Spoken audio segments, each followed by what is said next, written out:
はい、どうも始まりました。始まりました。ビーズの稲葉さんの歌い方とか真似する人めっちゃいるけど、短パンだけ誰も真似したことないあれ、相当勇気いるしじゃない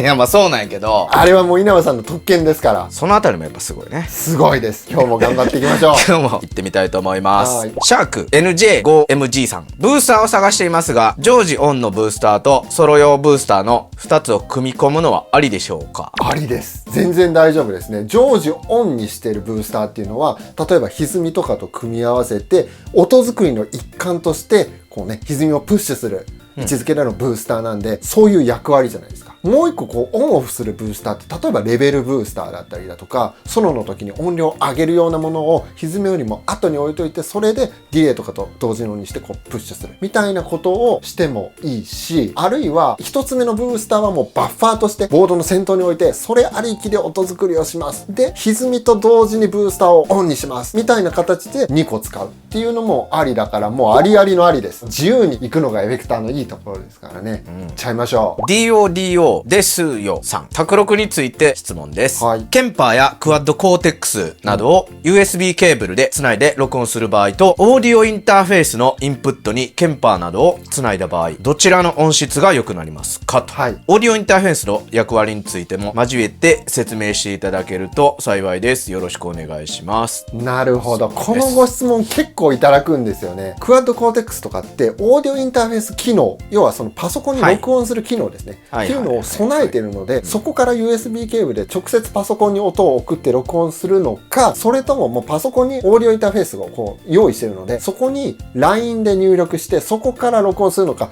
どっちが音いいですかっていう話ですね。どっちが音いいかって言われると難しいんですけども、音ね違います。ただものすごくは違わないんですよ。ざっくり答えちゃうとどっちでもいいですよ。これもうぶっちゃけ極論。僕としてはどっちかというと作業効率だと思ってて、常時クワッドコーテックスがもうパソコンに USB で繋がってて、パソコンからもそのクワッドコーテックスのインプットってすぐパパって選べてパッて取れるんだったらもうそれで取っちゃえばいいし、クワッドコーテックスは結構外に出すから設定毎回やるとかぐらいだったらもう普通に LINE でかかって繋いじゃって、それでバーってやった方が早いんで、僕としてはどっちかっていうと作業効率の方を重視しますね。オーディオインターフェースね、そもそも何かっていうと、パソコンに入力したり、そこからアウトプットされたものをモニタースピーカーっていうので音を切ったりする音の入出力装置なんですけれども、それもね、価格帯によって取る音も再生する音も全然違うんです。これメーカーによっても違うし、高価なもの買いましたと、もうこれは結構いい音するぞというのであれば、もうそれを通して取った方がいいですし、めっちゃ安価なやつがあるだけなんですとかだったら、クワッドコーテックスから直接つないで取っちゃった方がいい音になるっていうケースもあるかなと思うので、いろいろね、試してみるといいんじゃないかなと思いましたね。僕もオーディオインターフェースは結構いろいろなもの使ってきたり試してきたりしましたけれども、すっごい値段と音質比例する。楽器とかギターとかは、ものによったら全然10万円ジャストぐらいでめちゃめちゃいい音するみたいなのも全然あるんですけども、あればっかりはね、5万円のやつとやっぱ40万のやつだともう全然音違うんで。 VETE_WO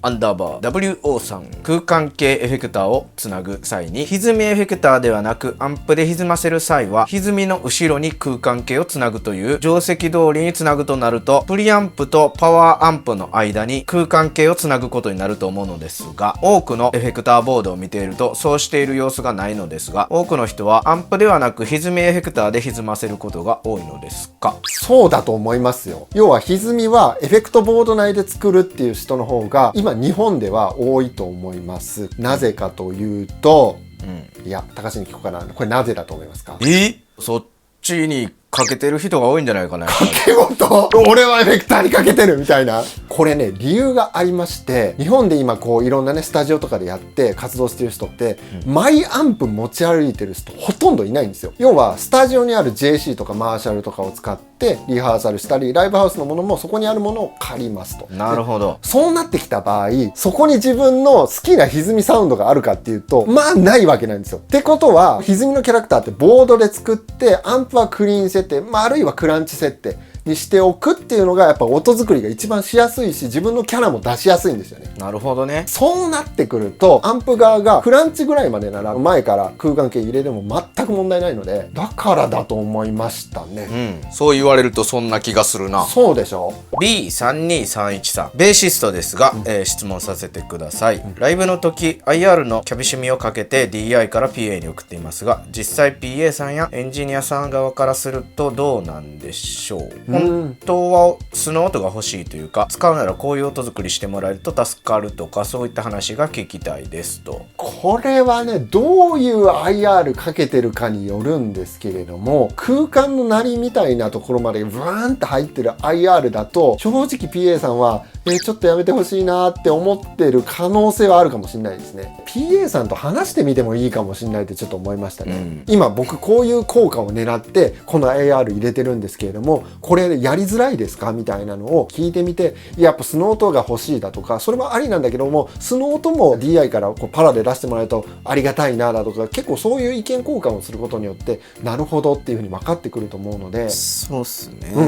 エンジニアさんとかだと素の音も送っとけばいいかなって感じ。そうね、それは間違いない。基本的には IR で作ったものを送ってみて、足りひんかったら補足で LINE の方足してくださいみたいな。ライブで作る音ってその空間で鳴ってる音込みで、そのベースの音 PA さんともチームになってデザインしていくので、 IR 側でもう少しこのデッド寄りのキャビネットの鳴りとかをデザインするような IR ぐらいにとどめると、僕はなんかいい全体のこのチームワークができるんじゃないかなと。RR 量8823ドリーム65を使用しているのですが、JC120 のリターンに挿してライブで使用する場合、ドリーム65のキャビネットシミュレーターはオフにした方がいいですか？これドリームはUAFX シリーズのエフェクターになるんですけれども、 UAFX シリーズって中にね、いろんなねいいアンプが入ってるんですよ。でそこのバリエーションが結構音作りの肝だったりするので、いろいろこう選びたくなるんですけれども、実際のアンプで鳴らすってなった時はそこのシミュレーターオフの方が音いいです。僕も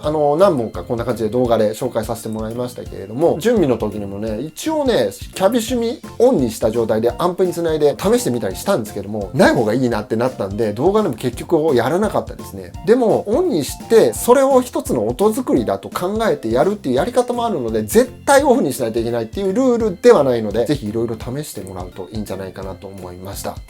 リクガメのエサさん、はい、すごいな、すごいアイディア。質問です、はい、センドリターンがないヴィンテージアンプでのレコーディングについてです。空間系などの本来プリアンプの後につなぐエフェクターをどこにどうつないでプロがレコーディングしているかを聞きたいです。プロがどうやってるか、なんか今日似たような質問来るな。みんなセンドリターンがそんなに気になってんのかな。何かわからんくなってきてるよ俺はもうセンドリターンそこから大丈夫？今頃そこは大丈夫？これもね、現場とか、アーティストさんとのやり取りでいろいろ決まるんですけれども、一番多いパターンはレコーディングはもうほぼほぼドライでやって、後のポストプロダクション、皆さんの感じでいう DAW 側、ソフトウェア側で空間系を処理するっていうのが一番やっぱぶっちゃけ多いです。なんでかっていうと、後から増やしたり弾いたりがしやすいからなんですよね。ミックス工程でいろんな楽器がこう混ざってきた時にどうデザインしていくか、リバーブの量だけじゃなくて、ルームタイプ、じゃあプレートでいくかホールでいくかだけじゃなくて、どのプラグインでどう空間系をデザインしていくかって、本当にそこエンジニアの腕の見せ所なんで、プレイヤーがあんまり出しゃばられるとミックスエンジニアが困るんですよ。初めからめっちゃリバーブかかってたりすると引き算ができないので。なのでそこはもうドライで撮ってエンジニアに任せるっていうのがレコーディングの現場だと一番多いです。じゃあめっちゃ弾きにくいやんって思うでしょ皆さん。ドライでそんなノリノリのソロとか弾けませんって、これプロも弾きづらいです。でどうやってるかっていうと、ヘッドホンには返すんですよ、空間系を。エンジニアさんがもうちょっと深めにしてくださいって言ったら返してくださるので、ボーカル撮ってる時とか、そうボーカル撮ってる時と一緒っていう感じで、後々一番自由度が高いので、そういう風にやってるんじゃないですかね。ただ作品によっては